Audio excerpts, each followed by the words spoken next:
В эфире Абхазского телевидения информационный выпуск Амшекшара. Здравствуйте. Сегодня в выпуске. Программа кредитования. Проект Министерства экономики в деле. Учебник раздора. Почему новое издание истории Абхазии вызвало недовольство некоторых. Специальный репортаж программы. Вакцинация начнется в понедельник. Медики об особенностях предстоящей зимы. Сегодня президент Рауль Хаджимба встретился с руководством международной организации ЮНИСЕФ в Абхазии. В начале встречи президент отметил, что руководство страны уделяет особое внимание больным детям, а также подчеркнул, что в решении данной проблемы активное участие принимают и международные организации, в частности ЮНИСЕФ. Рауль Хаджимба выразил благодарность международной организации за проделанную работу. Глава представительства ЮНИСЕФ в Абхазии Лайла Омар Гад поблагодарила президента за прием и сообщила о том, что приняла участие в открытии центра, который будет оказывать помощь детям с нарушением слуха. Президент Рауль Хаджимба подчеркнул, что руководство страны впредь будет оказывать поддержку в реализации подобных проектов.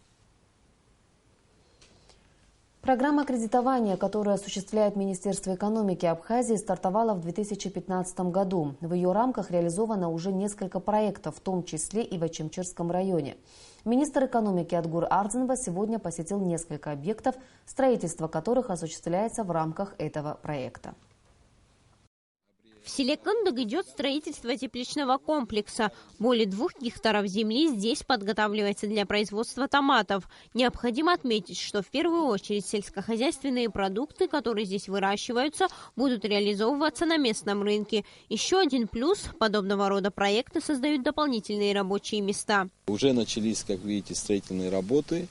Во второй части следующего года планируем этот объект уже завершить приблизительно. Рабочих мест здесь будет создано более 50, 52 на сегодняшний день мы планируем. Средняя заработная плата будет выше 19 тысяч рублей, в районе 20 тысяч рублей.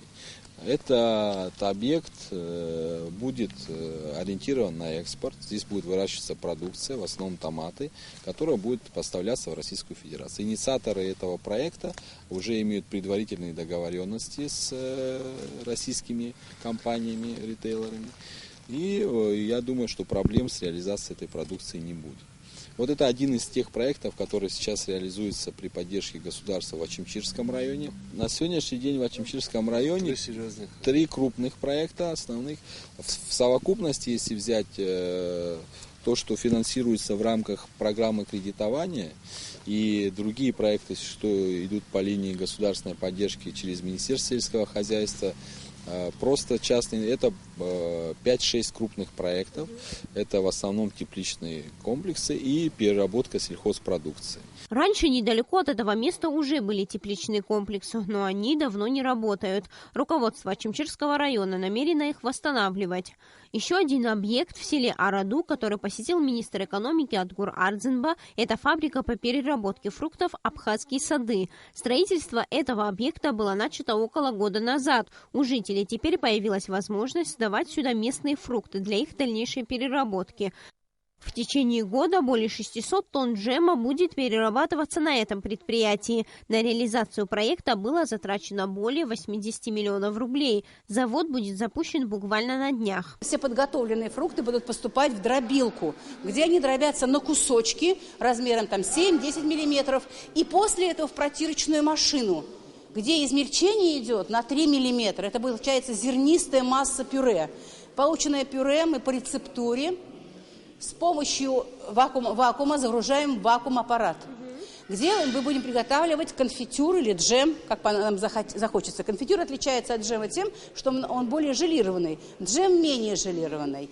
Значит, кроме того, мы подготавливаем сахар, мы его просеиваем, и также при рецептуре тоже за счет вакуума подаем в вакуум-аппарат, где они смешиваются, подогреваются при температуре 70-75 градусов для такого небольшого желирования. Продукция будет реализоваться во все торговые точки, которые пожелают взять, в том числе и супермаркеты, и в России, и в Абхазии. У нас над этим работают наши менеджеры, заключают уже договора о том, чтобы можно было постоянные делать поставки, отгрузки этой готовой продукции. В рамках программы кредитования совсем скоро будет осуществлено еще несколько проектов, в том числе и в Сухумском районе. Сарьес Мырсейда Гухава, Абхазское телевидение.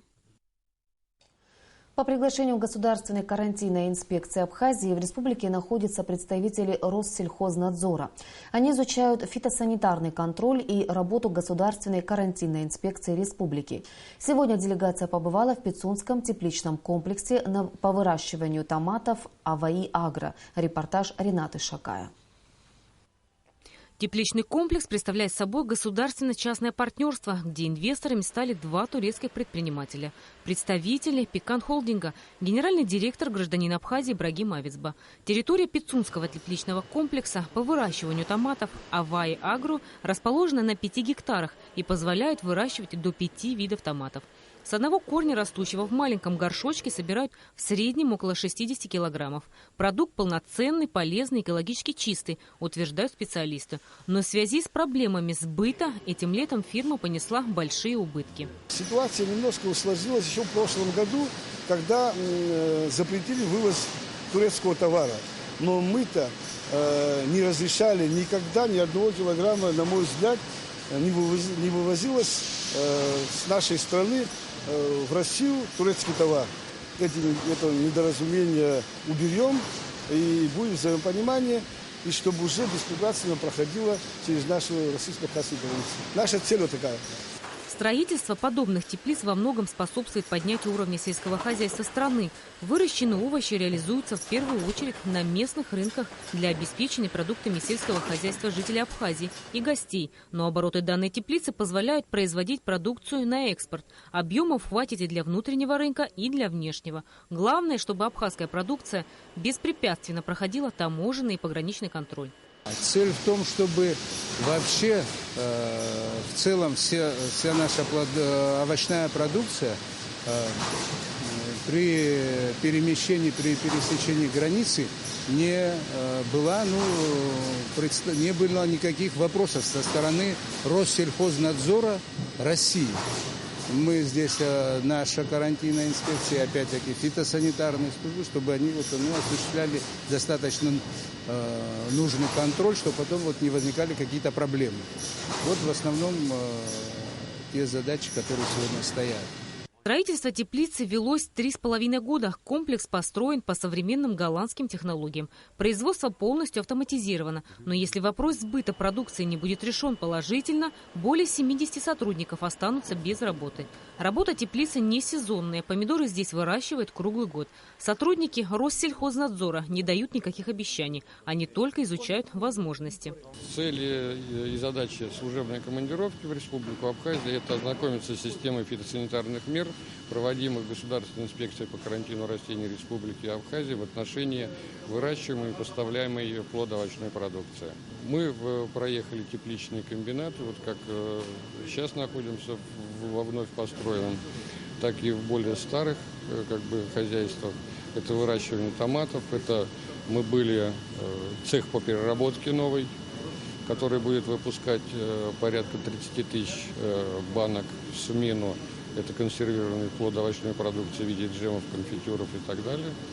И вот надеемся, что мы еще посмотрим выращивание цитрусовых на территории в районе Пицунды, Гагар или где-нибудь в районе Сухуми.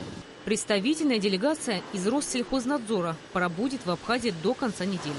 В их проверку входят также и цитрусовые плантации. Результаты работы станут известны позже. Рената Шакая, Стамыр Гошба, Абхазское телевидение. Учебник раздора. Новое издание «История Абхазии» вызвало недовольство некоторой части нашего общества. А именно, глава учебника «Новейшая история Абхазии», в которой дан фактологический материал о событиях 2014 года. Наши корреспонденты попытались разобраться, чем вызвано это недовольство. Смотрите специальный репортаж Симы Аргун.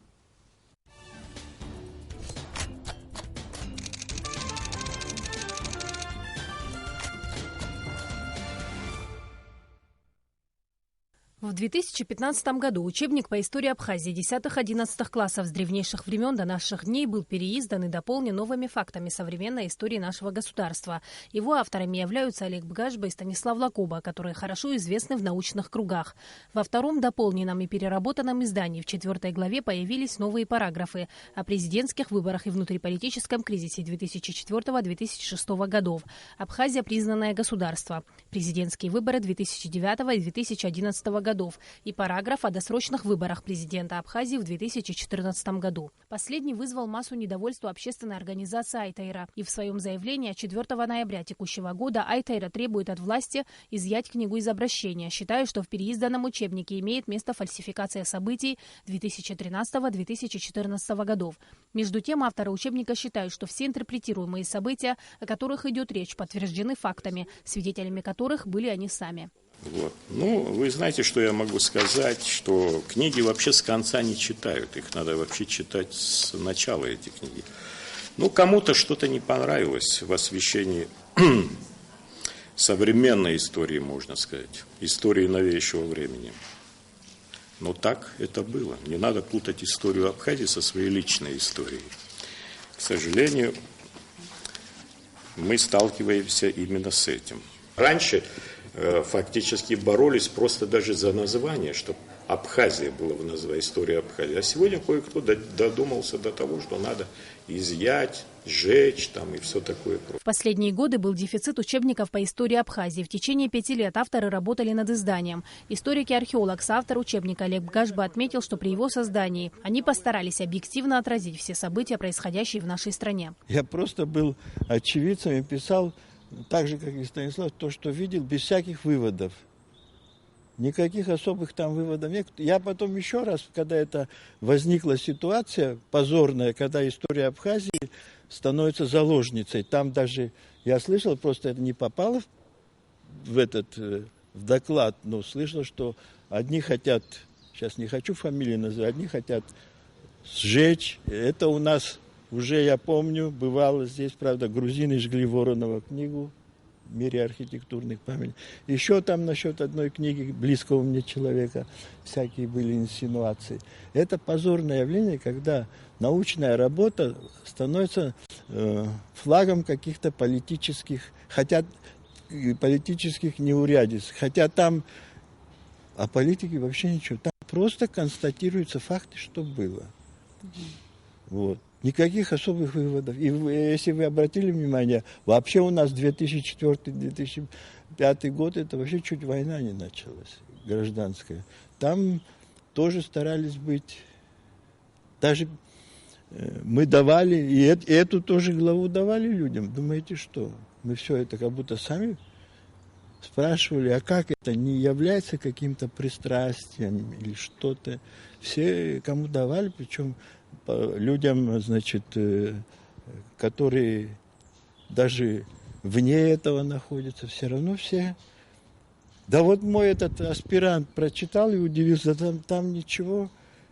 Вот когда он все это услышал, ничего нет, и тоже, говорят, откликнулся. Соавтор учебника Станислав Лакоба рассказал и о других дополнениях, которые вошли в издание. Оно сильно отличается от предыдущего. Иллюстрации и новая подача материалов, которые легко усваиваются школьниками. Такого издания не было, оно не выходило. Если посмотреть даже методическую часть, вот очень хорошо поработали тоже авторы. Здесь вопросы и задания к параграфам, к разделам, главам. Здесь очень богатый материал, хронологический материал, то есть хронология фактически до сего дня. И вот как называется, с древнейших времен до наших дней. Такой попытки у нас не было еще, чтобы так подробно осветить историю Абхазии. В рецензии книги говорится, что в ее основе лежит историко-культурная концепция, суть которой – рассмотрение истории абхазов, коренного населения Абхазии, не изолировано, а в тесном взаимодействии с другими народами и древними цивилизациями. За последние годы выявлены археологические материалы, архивные документы и письменные источники, позволившие рассмотреть многие исторические события. Это относится к древнему периоду, средним векам, XIX, началу XXI веков, в подходах к которым появился целый ряд новых тем и акцентов. Есть очень много других материалов, которые на самом деле уникальны. Я имею в виду древнего средневекового периода. Нужно отметить также вот и период Абхазия в эпоху феодализма. Вот Абхазское царство, например, видите, 8-11 и даже с 8 по 13 век Абхазское царство. Ну, раньше публиковали 8-10 век, начало 11-го, вот. А здесь до 13 века. Вот очень много документов и материалов новых, дополнительных, которые, в общем, очень многое по-новому освещают. Это, допустим, события гудаутские 1931 года. Приводятся уникальные документы, которые в последнее время были опубликованы в Москве, о деятельности, скажем, ГПУ в Абхазии, Закавказского ГПУ, что происходило на Дурипском сходе, какая была ситуация, какие были лозунги, каким образом происходил обмен коллективизации на автономию в составе Грузии, почему это происходило. Вот подробно говорится, как понижался статус Абхазии в советское время. Подробно, тоже можно сказать, впервые говорится, когда была восстановлена государственность, что она была восстановлена в мае 1918 года, а в Грузии она была позже, 26 мая, в Абхазии 11 мая. Это в составе Горской республики все происходило. Приводятся карты, документы, свидетельства. История, наука объективна и субъективна одновременно. Мнения по поводу исторических событий и фактов всегда будут разниться, считают в Министерстве образования республики. Данная книга была одобрена министерством, и по ней школьники Абхазии занимаются с начала текущего учебного года. Учебник охватывает период с древнейших времен до сегодняшнего дня. В последних параграфах учебника освещены события, современниками которого являемся все мы, и авторы учебника, и сами учащиеся, и их родители, и учителя. В истории много вопросов, и они будут возникать постоянно.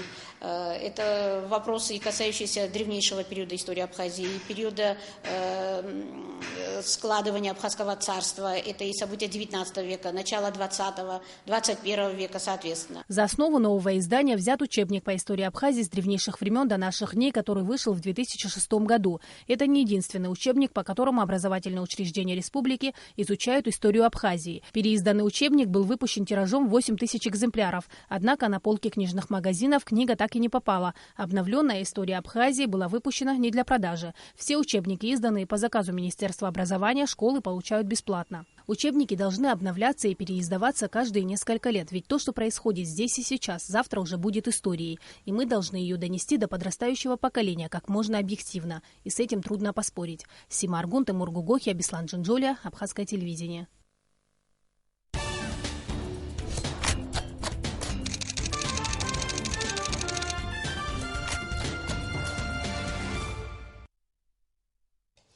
Новое издание «История Абхазии» станет одной из тем передачи «Хастагылу Аамта», которая выйдет в эфир сразу после новостей. Гость студии – один из авторов учебника, историк Станислав Лакоба. Как и по всей республике, в Гудаутском районе ощущается острая нехватка дошкольных учреждений.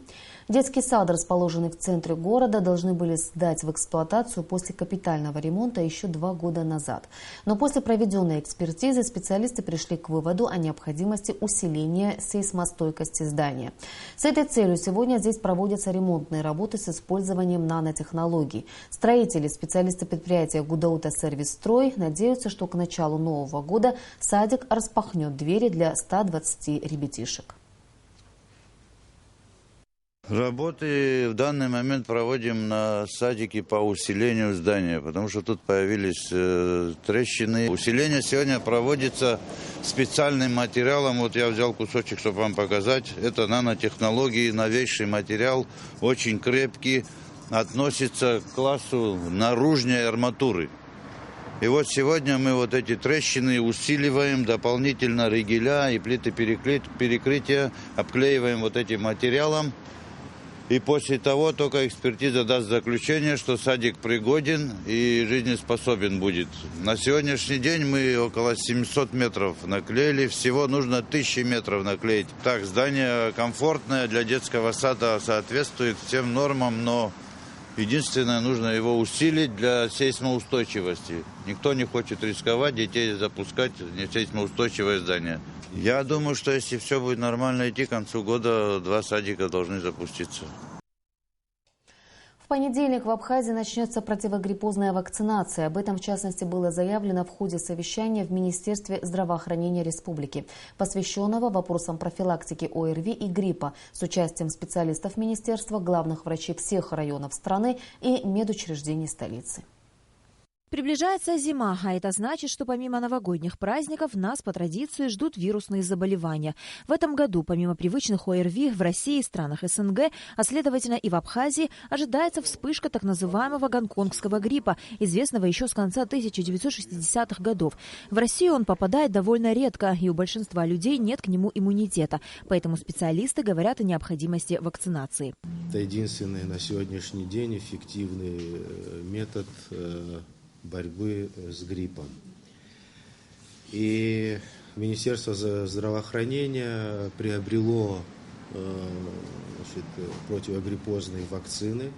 Сегодня мы должны будем обсудить, нам дадут информацию о тех декретированных группах населения, которые в первую очередь подлежат вакцинации. Это прежде всего детское население, это медицинские работники, это служащие силовых структур. Российские эпидемиологи прогнозируют, что преобладающим вирусом в России и странах СНГ этой зимой станет вирус H3N2, то есть так называемый штамм Гонконг. Этот вирус давно уже не циркулировал на территории бывшего Советского Союза, то есть к нему уже иммунитет снизился у населения, и ожидается достаточно серьезная вспышка гриппа. Вакцинация на территории Российской Федерации уже завершена. Из-за климатических условий в Абхазии вспышка необычного гриппа ожидается на месяц позже, в феврале. Но вирус достаточно хорошо поддается профилактике. Вакцина по составу соответствует всем требованиям Всемирной организации здравоохранения. Данная вакцина, находится у нас здесь, на складе. Занимаемся распределением. И буквально уже завтра, послезавтра будем производить выдачу по районам и по городу. И уже с понедельника начиная будем вакцинацию проводить. Участники совещания отметили, что вакцина переносится хорошо. Она уже несколько лет применяется в Российской Федерации. На Алокове, Беслан Чинжери, Абхазское телевидение. И о погоде.